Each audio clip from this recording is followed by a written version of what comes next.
ASI ने Madhya Pradesh high court में सौंपी भोजशाला की 2000 पेज की रिपोर्ट। 22 जुलाई को होगी सुनवाई। एएसआई ने धार जिले में स्थित भोजशाला का सर्वे पूरा कर अपनी 2000 पेज की रिपोर्ट मध्य प्रदेश हाईकोर्ट की इंदौर बेंच को सौंपती है। अब 22 जुलाई को इस मसले पर सुनवाई होगी। सबसे बड़ा सवाल ये है कि 23 साल पहले लागू की गई व्यवस्था को क्या हाईकोर्ट इस रिपोर्ट के आधार पर बदल देगा?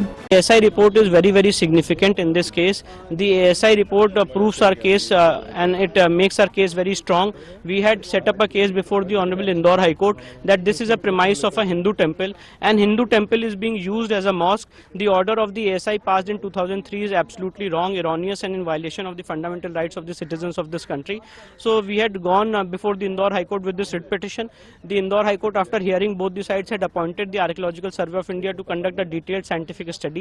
And today, after the report today after the report which is filed into 2000 pages and this survey which is conducted for 98 days, our case is become very strong before the Honorable Indore High Court. There is a stay granted by the Honorable Supreme Court on 1st of April on the proceedings of the Indore High Court. So we will be approaching the Honorable Supreme Court so far as the vacation of stay is concerned. So we are hopeful that in future the truth of Bhojshala will prove to the hilt, and this order of ASI passed in 2003 will be ultimately quashed.